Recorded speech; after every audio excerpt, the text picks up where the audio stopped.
Bismillahirrohmanirrohim. Assalomu alaykum va rahmatullohi va barakatuh. Hurmatli arab tili ixlosmandlari. Bugungi video darsimizda demak sarf asoslari batafsil sharhi deb nomlangan darsimizning ikkinchi darsi. Demak, to'g'ridan to'g'ri kitobga o'tamiz. Sarf mezoni mavzusiga kelgan edik.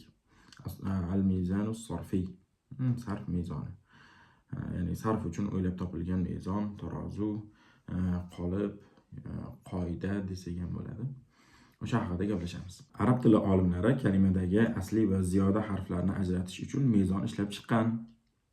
Xuddi boshqa fanlardagi kabi. Misol uchun matematikada ham a plus b barobar c degan formula bu ham xuddi shunday mezonga o'xshash narsa. Ya'ni harflar, sonlarni harf bilan ifodalash demak uslubi.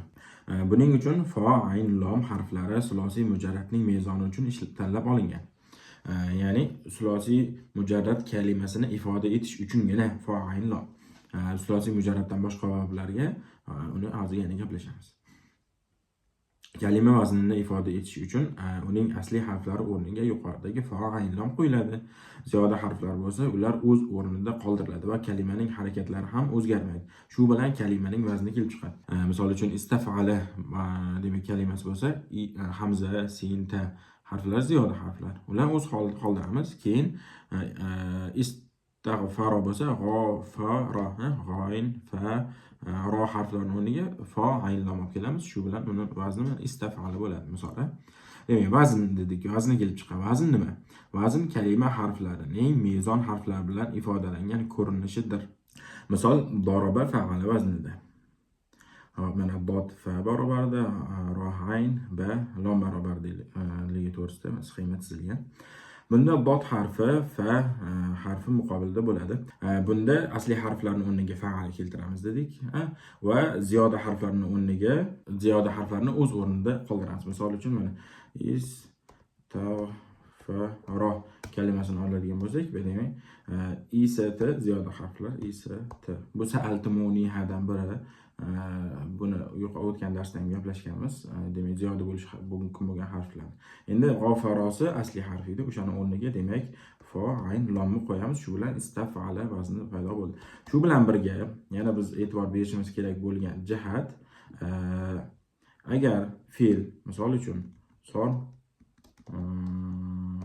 ro, fa bo'lib ayn barobar ikkilantirilgan bo'lsa, bu nima qilinadi? Mezonda ham, ya'ni vaznda ham nima qilinadi? Ikkilantirilgan ko'rinishda qoldiriladi. Fa'ala qilib ikkilantirilgan o'sha tashdid bilan ko'rsatiladi.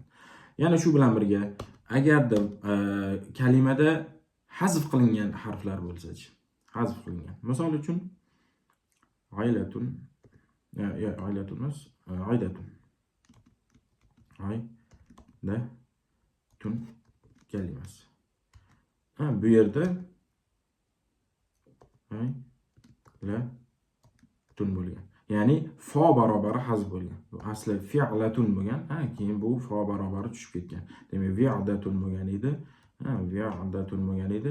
Fa barobari tushib hazf bo'lib aydatun qolgan. Demak, vazn ko'rinishida ham shuni hazf bo'lganini ifodalash uchun demak aylatun ko'rinishida ko'rsatiladi. Bu yerda tamarbuti ziyoda. Ziyodaligini vaznda ham demak kalimani o'zida ham asli ko'rinishida ham tamarbuta qolganini demak nima tamarbuta turganligidan demak bila olamiz bu ziyoda harf ekan. Hozircha vazn haqidagi gaplar shu, yana hozir davom etamiz. Xo'p, demak bunda dot harfi fa barobari ha harfi muqobilida bo'ladi va kalimaning fosi deb yuritiladi. Xuddi shunday ro va ba harflari, ro va ba harflari ham kalimaning ayni va lomi muqobilida bo'ladi va kalimaning ayni va lomi deb yuritiladi.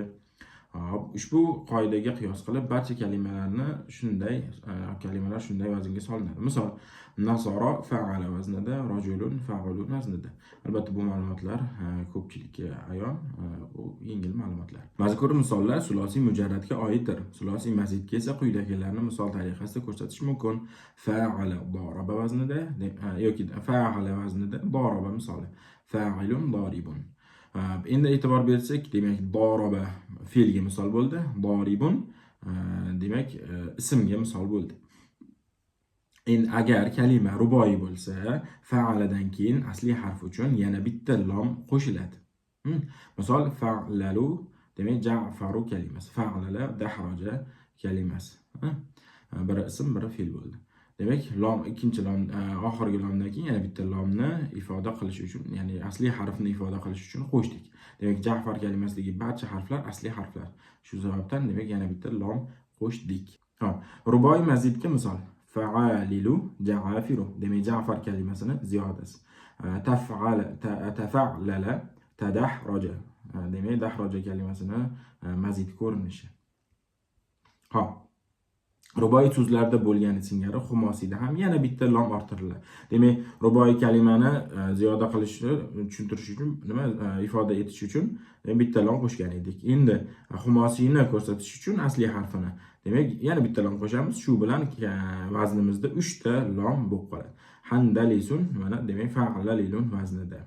Hop, xumosiy mazidga misol, demak fa'lalilun, demak handalisun. Handalis so'zini jam ko'rinishi. Shu o'rinda kalimalar vaznini bilishning bizga qanday foydasi bor degan savol tug'ilishi tabiiy.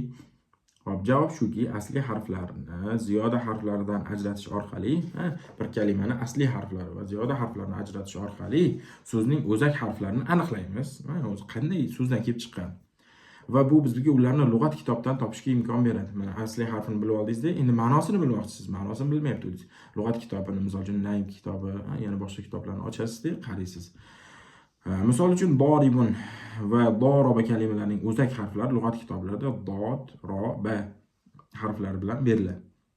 Ba qilib beriladi, shu ketma-ketlikda. Birinchi dod harfini ochasiz, keyin o'tda ham alif, ba, ta, sa qilib ketgan bo'ladi. Ya'ni hamzadan boshlangan bo'ladi. Demak, keyingisi doddan keyin ro harfi kelib kelasiz. Mana ba, ta, sa, ja, jim kelib oxiri roga keladi. Keyin rodan keyin ham keyingi harf ham xuddi shunaqa alif bo tartibida ketadi. Uni ham ba'sini topasiz, keyin shu kalimani nimasini topasiz, shu kalimani ma'nosini topasiz. Va o'sha Naim deb shunaqangi tarzda berilgan boshqa kitoblarda ham birinchi asli, birinchi o'zak ma'nosi, keyin unga ziyoda ma'nolarini ham bitta-bittadan berib chiqishgan bo'ladi. Nima ma'no kasb etadi ziyoda harflari bilan birga. Demak, lug'at kitobini topishga yordam beradi. Agarda sarf ilmini bilmasangiz, lug'at kitobdan bu fe'lni topa olmaysiz, afsuski. Ba'zi kalimalar bor, juda qiyin, uni asli harflar bilan topish kerak bo'ladi. Vazn shakllarini bilishning foydalaridan yana biri asli va ziyoda harflarni ifoda etish. Masalan, qola fe'li, ya'ni shu kalimani vaznda ko'rsatsangiz, qaysi biri asli, qaysi biri ziyodaligini ko'rsatasiz. Misol uchun, qola kalimasidagi alif aslidir. Mana tepada dorobada ziyoda edi, bunda asli bo'ldi. Buni ifoda etish uchun fa'ala deymiz. Mana qolani vaznini fa'ala, chunki aslida qovala bo'lgan edi. Shuni ifoda etish uchun fa'ala vaznida bu desak, demakki bu alif asli harf ekanini bildiramiz. Demak, dorobani bildirish uchun fa'ala desak, bu vaznda alif o'zicha qoldi, aynga o'zgarmadi yoki boshqasiga o'zgarmadi. Demak, u ziyoda ekan. Shuni bilib oldik. Xo'p. Hozir endi qanday ajratib olish haqida sal quyiroqda gaplashamiz. Ya'ni aslini nimadan ajratish, qanday ajratiladi? Ziyoda bilan asli harflar qanday ajratishini pastda gaplashamiz. Hop, buni ifoda etish uchun fa'lan dedik. Demak, alif vaznning ayni barobari turibdi. Bu uning ziyoda emas, asli harf ekanini ko'rsatadi. Xo'p, o'z navbatida mezon uchun nega aynan fa'ala so'zi tanlab olingan degan yana bir savol tug'ilishi mumkin. Nima shuncha so'z turibdi, aynan fa, ayn, lom, ya'ni fa'ala so'zi tanlandi. Fa'ala so'zi qildi, bajardi ma'nosini anglatadi. Bu mazmun esa barcha fe'llarning ma'nosida mavjud. Hamma fe'llar baribir qilish, qilmoq degan ma'no mazmun bor. Shu sababdan shu fa'ala so'zi barcha fe'llarga munosib tushadi. Ya'ni barcha fe'llarni ifoda etish uchun, demak, barcha fe'lda bor bo'lgan ma'no tanlandi. Hop. Shu sababdan bu so'z mezon uchun tanlangan. Kalimalar mezoni ushbu harflar bilan ifoda etilgan. Hop, yana bir savol, nima uchun ruboiy va xumosiy vaznlardagi asli harflarni anglatish uchun fa, ayn, lomdan so'ng yana lom harfi ziyoda qilindi? Misol uchun fa'lala. Javob shuki, ulamolar arab tilida sulosiy so'zlar ko'p bo'lgani uchun asosiy mezonni 3 harfli fo ayn lam o'laroq qabul qilishdi. Ya'ni asosiy mezon, ya'ni fo ayn lam bu sulosiy kalimalar ko'p bo'lgani uchun qilindi. Demak, ruboiylik kamroq, xumosiy undan ham kamroq. Shu sababdan fo ayn lam faqatgina 3 harfli mezon ishlab chiqildi. Undan ziyodasiga demak, shunchaki lom harfini oxiridagi lom harfini ziyoda qilindi xolos. O'shani nimaga deyapti?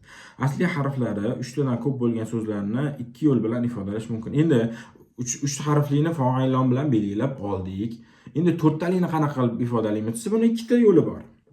Birinchisi fo ayn lamdan tashqari harf olib kelish. Ya'ni fo ayn lam turibdi. Fo ayn lam deb turib fo ayn ba deyishimiz mumkin, yo deyishimiz mumkin, fo ayn ba deyishimiz mumkin, ta deyishimiz mumkin yoki har xil harflar olib kelish mumkin. Endi ikkinchi yo'limiz fo ayn lam harflaridan birini takrorlash. Shuni ichidan olamiz. Misol uchun fo ayn lam yana bitta fa deyishimiz mumkin. Misol fa'la fa bo'lishi mumkin, fa'la a bo'lishi mumkin. Misol yoki fa'la la bo'lishi mumkin yana bitta. Mana shuni o'zidan tanlashimiz mumkin. Xo'p.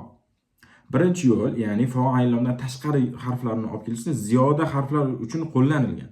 Ziyoda harflarini biz sa'altumuniha harflari bor-ku, fo ayn lamdan tashqari demak harflar.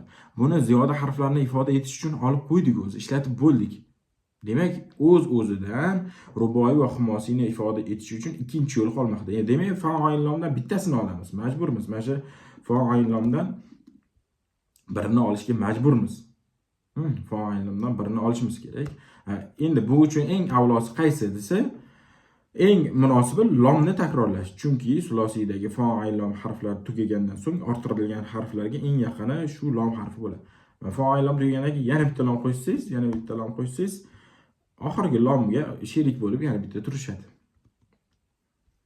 Eslatma. Endi shu o'rinda yana eslatmadan oldin bir narsa aytishimiz kerak. Bu qarash basralik ulamolar qarashidir. Demak, kufalik ulamolar aytishadiki, kalima faqatgina asli harflari 3 ta bo'ladi deyshadi. Mana fo ayn lam. Misol uchun ro ba bo'ldi. Ruboiy, xumosiy degan asli harflari xumosiy, ruboiy bo'lgan kalimalar yo'q deyshadi. Shunga ko'ra deyshadi. Misol uchun safarjal kalimasi deyshadi. Vazni fa'al jal deyshadi. Ya'ni mana fa'al jalun bo'l. Fo ayn lam asli harf, jim bilan lom ikkinchi lom. Ziyoda harf deyshadi. Ya'ni bu ziyoda anunsi asli. Yoki-da bizda yana nima, misol uchun fa ru kalimasi bor. Buni vazni deyshadi. Demak, fa bo'ldi, la ru, fa'laru. Faru bo'lsa fa'laru. Ya'ni fa ayn lam asli, mana jim, ayn, fa harfi asli, ro ziyoda. Ro ziyoda bo'lgani uchun ziyoda harfi o'zini holida qoldirardik-ku. Bu mana ziyoda harf, shuni roni o'zida qoldirdik deyshadi. Bu kufiy ulamolarning fikri. Demak, asosan hozirgi kunda mana yuqorida kitobimizda keltirgan mavzuyimiz o'sha basralik ulamolar fikri rojih qo'l hisoblanadi. Mashhur qo'l ham shu. Demak, endi qo'shimcha ma'lumot sifatida keltirib ketdik. Ba'zi o'rinlarda, ba'zi kitoblarda shu ma'lumotni ko'rib qolsangiz ajablanmang degan maqsadda. Eslatma. Kalimalarning asli harflarini ziyoda harflardan ajratishda bir qancha uslub mavjud bo'lib, ularning eng asosiysi vazirlarning ishtiqoqini, ya'ni so'zni qaysi o'zak masdardan olinganini bilishdir. Masdar haqida o'z o'rnida so'z yuritildi. Demak, ishtiqoqini bilish deyildi. Demak, asli harfni ziyodadan qanday ajratamiz? Yuqorida qanday ifoda etishni o'rgandik. Asli harfni qanday ifoda etamiz? Ziyoda harfni qanday ifoda etamiz? Hazf bo'lgan harfni qanday ifoda etamiz? Ikkilantirilgan harfni qanday ifoda etamiz? O'shalar haqida gaplashdik. Endi qanday ajratib olamiz? Oldimizda turgan kalimani, misol nasoro, mana katmun, sharufa, buni qanday ifoda etishni o'rgandik. Oldimizda turgan kalimani ifoda etishni. Endi qanday topamiz? Endi o'zimiz bilmayapmiz, qaysi biri asli, qaysi biri ziyoda. Buni bir qancha yo'li bor deyildi. Eng asosiysi ishtiqoqini bilish. Qanday, qaysi masdardan o'zakdan olinganini bilish. Buning uchun qanday qilinadi? Qarab turinglar. Misol uchun oldimizda bitta kalima turibdi. Ahmaru degan kalima turibdi. Shuni qaysi biri ziyoda harf, qaysi biri asli harf bilmoqchimiz. Uning uchun boshqa tasrifotlari, boshqa demak ko'rinishlarini qarash kerak bo'ladi. Misol uchun buni fe'l, moziy fe'li nima? Hamiro.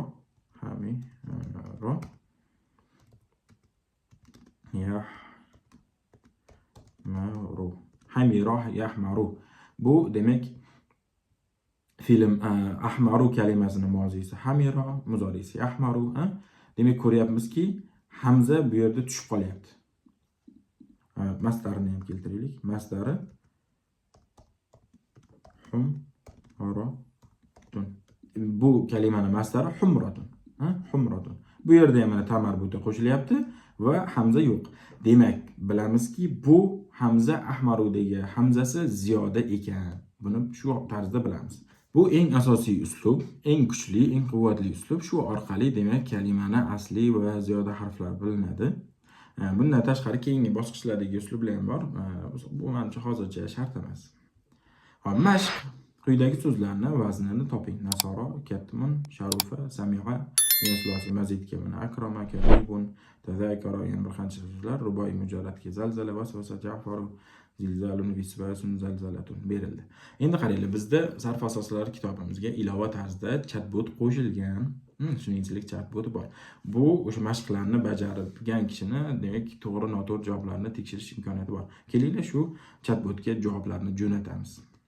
Bu yerda biz mana chatbotni ochib oldik. Mana biz o'zimizni demak savolimizni jo'natamiz. Menga sarf asoslari kitobining sarf mezoni mavzusidagi mashqni eslat va men uni bajaraman, sen tekshirasan dedik mana. Mana albatta dedi, mana eslatdi. Nasoro, katmun, sharufa, sami'a. Endi biza javoblarni yozamiz. Demak, mana yozdik. Mana meni javoblarim sulosiy mujarrad, sulosiy mazid ikkitasini yozdik.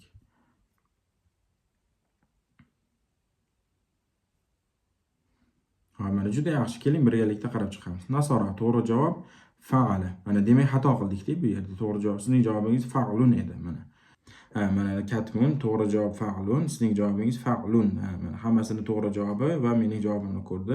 Xulosa sulosiy mujarrad 3 tasi to'g'ri topilgan, bittasida xatolik bor dedi.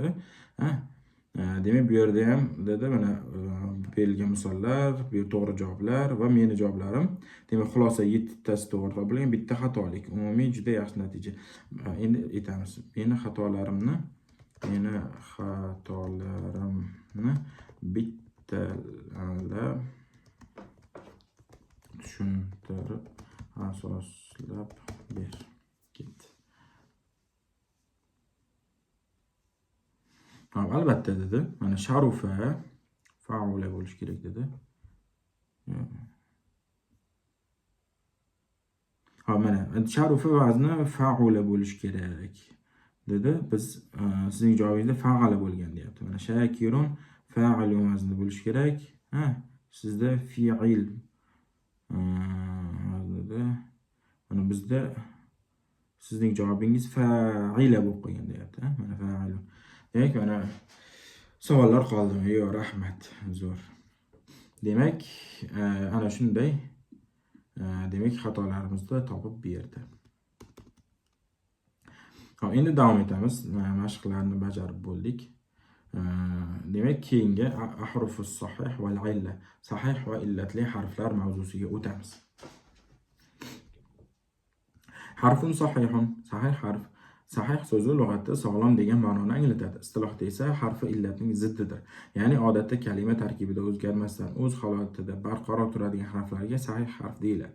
Ayrimlardan tashqari barcha harflar sahih hisoblanadi. Misol, ya'ni vav, alif, vav, yo dan tashqari hammasi sahih harf. Kof, ba, dod, hamma harflar sahih. Ba'zi 3 tadan tashqari. Endi ba'zilar hamzani ham harf illatga qo'shadigan olimlar mavjud. Shuni ham aytib o'tib ketishimiz kerak. Harful illa, illat harfi. Illat so'zi lug'atda kasallik, kamchilik degan ma'nolarni anglatadi. istilohda yengillatish maqsadida biror o'zgarishga uchraydigan harflardir. Ya'ni maqsadimiz yengilroq talaffuz qilish. Ana shu sababdan ularni o'zgartiramiz. Bu harflarda demak bu harflarda sahih harflarga nisbatan zaiflik kuzatiladi va ko'p hollarda ularni harakat bilan talaffuz qilish qiyinchilik tug'diradi. Shu sababdan bu harflar boshqa harflarga o'zgartiriladi. Ya'ni qalb qilinadi, yo sukunli qilinadi, yo hazf qilinadi. Ya'ni hazf deganimiz ya'ni tushirib yuborish. Hop, illat harflar ushbu alif, vav, yo harflaridir. Hop, misol qovala so'zidagi vav illat harfi bo'lgan sababli sarf qoidalariga ko'ra qolaga o'zgaradi. Ulamolar illat harflariga atab bayt ham bitishgan. Ya'ni o'zbek tilida bayt bitishgan. Harf illat 3 turur, gard jam qilsa voy bo'lur. Ya'ni voy, vav, alif, yodi. Har kishi takror qilsa sarf ichida boy bo'lur. Endi hamza. Hamza harfi borasida ulamolar 3 xil fikri mavjud. Harfun sahihun, ya'ni sahih harf deyishgan ba'zi ulamolar. Hop, hamzani bu qismga qo'shuvchi olimlar bu ya'ni uni barcha harflar bilan talaffuz qilish mumkin ekanini inobatga olishgan. Misol uchun mana ibrun, uxiza, axoza fe'llarida hamza harfi barcha xuddi sahih harflarga o'xshab harakatlar bilan talaffuz qilinyapti. Demak, bu sahih harf deyishadi. Ikkinchi, harful illa.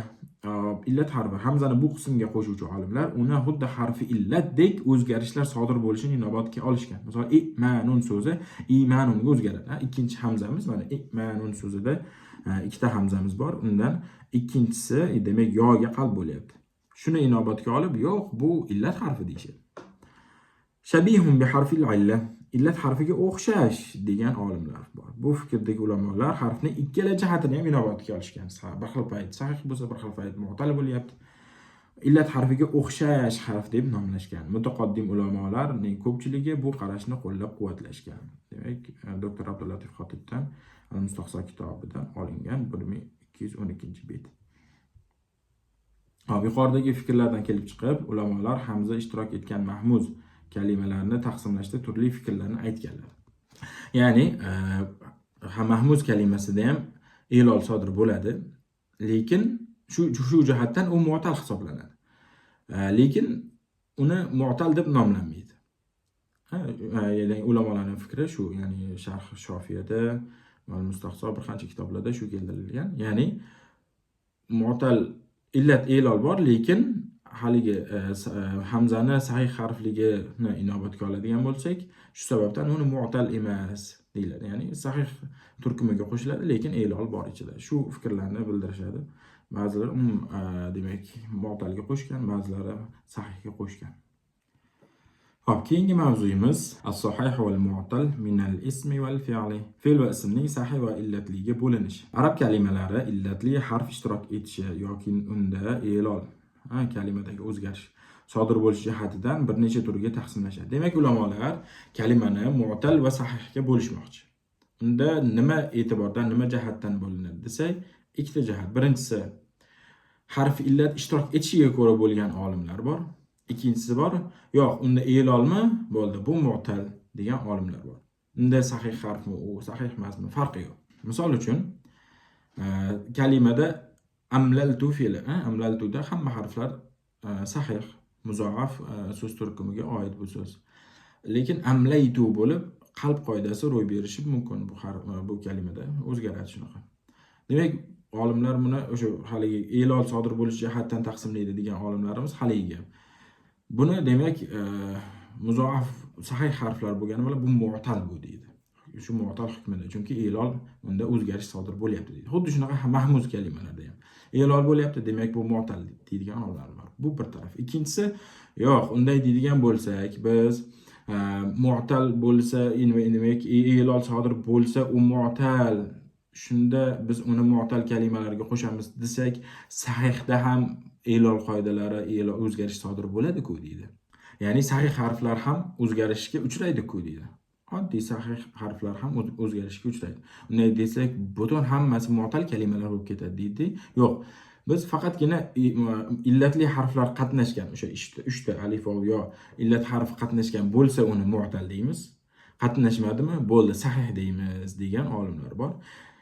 Xo'p, endi biz quyida Imom Roziyning Sharh Shofiy, Imom Ar-Rodiy dod bilan Imom Roziy, bitta Roziy deb anaqa emasda, Roziyda, Ar-Rodiy. Demak, o'sha bilan Sharh Shofiy asarida keltirilgan taqsimotlardan birini keltirdik. Ya'ni taqsimot turlicha taqsim qilgan olimlar bor. Biz Imom Rodiynikini keltirishga qaror qildik. Ushbu taqsimotda ism va fe'llar tarkibida illat harflari bor yoki yo'qligiga ko'ra taqsimlangan. Haligi gap ba'zi olimlar aytdi-ku, elol bo'lsa bo'ldi, u mu'tal deymiz degan olim emasdi. Harfi illat qatnashsa, unda o'shanda mu'tal deyiladi degan olimlarni fikriga ko'ra taqsimlangan. Alloh alam, mashhur gap ham shu. Demak, arab tilidagi fe'l va ismlar tarkibida illatli harflarning ishtirokiga ko'ra ikki turga bo'linadi. Birinchisi as-sahih, sahih harflar. Bu turdagi kalimalarda asli harflar orasida hech qanday illatli harf bo'lmaydi. Misol kataba, nasara, nasrun. Demak, shunchaki ya'ni illat harf bo'lmadi, bu sahih deb nomlanadi. Mu'tal ikkinchisi illatlangan degan ma'noni bildiradi. Istilohda asli harflardan birida yoki bir nechtasida illat harfi ishtirok etgan kalimalar ular mu'tal deb nomlanadi. Ular o'z navbatida 5 ga bo'linadi. Demak, sahih bor ekan, mu'tal bor ekan. Mu'tal harf illati bor, sahih harf illati yo'q. Mu'tal 5 turli. Misol ajvaf, noqis, lafif mafruq, lafif maqrun. Misol, demak bu misol so'zi e'tibor bersak istiloh bu. Misol so'zi o'zimizda ham masalan deymiz-ku, shu ma'noda ham ishlatilinadi, lekin bu yerda istiloh sifatida ishlatilyapti. O'xshash degan ma'noni bildiradi. Istilohda birinchi kalimasi, birinchi harfi, ya'ni fo barobarida illat harfi kelgan kalimaga nisbatan qo'llanadi. Bu mu'tal fa barobari illatlangan degan ma'noda mu'tallul fa deb ishlatiladi. Mu'tallul fa ham deyiladi, misal ham deyiladi. Bo'ldi. Bundan tashqari menimcha nomlanishi yo'q edi. Ba'zi kalimalarni ko'proq nomlanishlari bo'ladi. Demak, mav'id, va'ada, yasara fe'llari misol bo'ldi bizga. Bu qism moziy fe'lida sahih kabi hech qanday e'lol sodir bo'lmagani uchun shunday nomlangan. Misol degani o'zi o'xshash degani-ku. Nimaga o'xshaydi bo'lsa, sahihga o'xshaydi, moziy fe'lida deyilmoqchi. Misol uchun buni tasrif qilib sarflanganda va'adu bo'lib sarflanadi, xuddi sahih fe'llarga o'xshab hech qanday o'zgarish sodir bo'lmaydi. Shu sababdan sahihga o'xshash deb nomlangan. Ajvaf lug'aviy ma'nosi kavak degan ma'noni bildiradi. Kalimaning o'rtasida ayn barobarida illat harfi kelgan bo'ladi. Xuddiki zaiflik o'rtasida, shu kavakka o'xshab qolganda. Dara ham kavak bo'lsa, o'rtasida zaiflik bo'ladi, o'rtasi kavak bo'ladi, ochiq bo'ladi. Bu qism mu'tallul fa, ayn barobari, ya'ni illatli degan ma'noda ham ishlatiladi. Misol qola mabi'un kalimalari. Bu kalimalarning asli mabi'un qovali bo'lgan. Ularning o'zgarishi haqida alohida mavzu to'xtatiladi. Bitta alohida bizning mavzularimizda to'xtatiladi bu. Bu qism ikki sahih harf o'rtasida illat harfi kelib, kalima kavakka o'xshab qolgani uchun shunday nomlangan. Zaiflik o'rtasida. Naqis, noqis, o'zbekcha qilib aytsak. Lug'aviy ma'nosi kamchiligi bor narsa degan ma'noni anglatadi. Ya'ni buni lug'at kitoblaridan cho'loq degan ma'nosini men topmadim. To'g'risi ba'zi kitoblarda cho'loq degan tarjimaga keltirishgan noqis so'zini va noqis so'zining cho'loq degan ma'nosini lug'aviy topmadim. Istilohda esa kalimaning oxirgi harfi, ya'ni lom barobarida illat harfi kelgan bo'ladi. Bu turga mu'tallul lam, lom barobari illatli deb nomlanadi. Misol, g'oza, romin. Ularning asl ko'rinishlari g'ozaba bo'lgan, romiyun bo'lgan. Bu qismning oxirgi harakati yoki harfi kam bo'lib qolgani uchun shunday nomlangan. Ya'ni oxirida bitta harakat kam bo'lib qoldi yoki da oxirida bitta harf kam bo'lib qoldi. Mana rominda bitta harf kam bo'lib qoldi, g'ozada, mana g'ozani ko'radigan bo'lsak, unda harakat kam bo'lib qoldi. Harakat yo'q bo'lib qoldi. Shuning uchun noqis deb nomlanadi, kamchiligi bor deb nomlanadi. Lafif maqrun, lafif maqrun.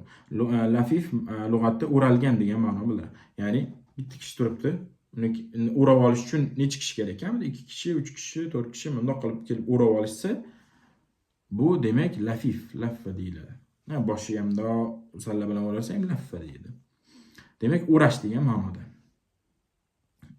O'rash. Demakki, bu yerda bitta sahih harf qoladi va uni illat harflar o'rab olishadi. Ya'ni illat harfi tarkibida ko'proq bo'ladi degan ma'noda ishlatiladi. Maqrun esa bir-biriga yaqin degani. Yaqin. Ya'ni ikkitasi bundan bir-biriga yaqin bo'lib turibdi, bittasi alohida turibdi. Degan ma'no bildiradi. Lafif maqrunda ikki illatli harf bir-biriga yaqin bo'ladi va illat harf sahih harfdan kalima tarkibida ko'proq bo'ladi. Istilohda harf illatlar ayn va lom barobarida kelgan kalimaga nisbatan ishlatiladi. Misol uchun hayyiya, royyun. Hayyiyada mana illat harf ko'proq, ikkita, sahih harf bitta. Va shu bilan birga ikkita illat harf yonma-yon turibdi. Royyunda ham xuddi shunaqa ikkita mana tashdidni yechsak, yana bitta yo paydo bo'ladi, to'g'rimi? Hop, endi lafif mafruq. Ana lafif mafruq ajragan degan ma'no bildiradi. Lafifi tik tepada o'ralgan. Maqrun mafruq degani ajragan degan ma'no bildiradi. Bu turdagi kalimalarda ikki illatli harf bo'ladi, ammo ular orasida sahih harf bo'ladi. Sahih harf bor, ikkita illat harf bir-biridan ajrab qolgan. Bir-biridan ajragan holatda bo'ladi. Ya'ni illat harf fo va lom barobarida bo'ladi. Misol uchun mana vajiya, vaqin. Vajiyada mana vav harf illat, yo harf illat o'rtasida sahih. Vaqin ham o'zi vaqiyun bo'lgan. Shunda ikkita illat harf ikkita tarafda turgan bo'ladi. O'zbek tilidagi ko'plab sarf kitoblarda lafif maqrun shunchaki lafif istilohi bilan keltirilgan, lafif mafruq esa multaviy nom bilan keltirilgan. Buni ham arabiy kitoblardan izlab topa olmadim. Bu istilohni kim ishlatgan, birinchi navbatda qayerda, kim qaysi olim ishlatgan, buni ham topmadim. Xo'p, shu bilan birga mana endi Imom Ar-Rodiyning taqsimotlarini yana bir qiziq jihatiga endi keldik. Shu bilan birga fe'llar va ismlar yana bir alohida qismlarga bo'linadi mana. Bular mudoaf, ikki marta ko'paytirilgan degan ma'noni anglatadi. Bir kalimada bir harf ikki bir xil harf qatnashgan bo'ladi. Ya'ni ikkita bir xil harf qatnashsa, demak mudoaf bo'ladi. Usulga nisbatan aytiladi. Endi muzoaf ham ikki xil ko'rinishda bo'ladi. Ikki xil ko'rinishda. Xo'p, demak sulasiyning ikki xil ko'rinishi bor. Bunda ikki bir xil harf kalimaning ayn va lom barobarida bo'ladi. Misol madda, asli madada bo'lgan. Mana ayni va lom barobarida ikkita bir xil harf bo'lgan. Bu demak muzoaf deb nomlanadi. Rubai. Bunda kalimaning fo va birinchi lomi barobarida bitta harf, bitta bir xil harf. Ayn va ikkinchi lom barobarida yana bitta boshqa bir xil harf bo'ladi. Misol uchun as'asa, zalzala, waswasa, fa'lala vaznida. Demak, ayn bilan birinchi lom barobarida yana bitta ayn, sin va yana bitta sin. Muzoaf alohida qism bo'lgani uchun sahih ham, mu'tal ham, mahmuz ham bo'lishi mumkin. Ana. Misol mana sahih muzoaf sulosiyga madda misoli, mu'tal muzoaf sulosiyga vadda, sahih muzoaf ruboiga zalzala, mu'tal muzoaf ruboiga vasvasa, mana mahmuz muzoaf sulosiy azza, mahmuz muzoaf ruboi ta'ta'a. Qaranglar. Ajoyib. Mahmuz lug'atda hamza qo'yilgan degan ma'noni bildiradi. Istilohda esa hamza qatnashgan kalimalar mahmuz deyiladi. U uch xil ko'rinishda bo'ladi. Mahmuzul fa barobarida ham mahmuz bo'lgan, misol uchun abara. Mahmuzul ayn barobarida hamza bo'lgan, sa'ala. Mahmuzul lam barobarida hamza bo'lsa, qara'a misol. Xuddi muzoafga o'xshab mahmuz ham sahih ham mu'tal muzoaf bo'lishi mumkin. Misol mana sahih mahmuzga abara, mu'tal mahmuzga ra'a, muzoaf mahmuzga oid misollar yuqorida o'tdi. Ya'ni mana mahmuz muzoaf sulosiy azza bo'ldi, mahmuz muzoaf ruboiy ta'ta'a bo'lgan edi. Ana. Ko'rdingizmi? Bu ajoyib ish. Mana Imom Ar-Rodiy shunaqa taqsimot qilganlar, juda ajoyib taqsimot bu. Hop, mashq quyidagi fe'llarni sahih, mu'tal, muzoaf, mahmuzga ajratib chiqing. Yuqorida o'tgani kabi chatbot bilan buni bajarishingiz mumkin bo'ladi. Chatbotning linklarini xudo xolisa video ostida qoldiramiz. Telegram kanallarimiz, saytlarimizda qoldiramiz. Assalomu alaykum va rahmatullohi va barakatuh.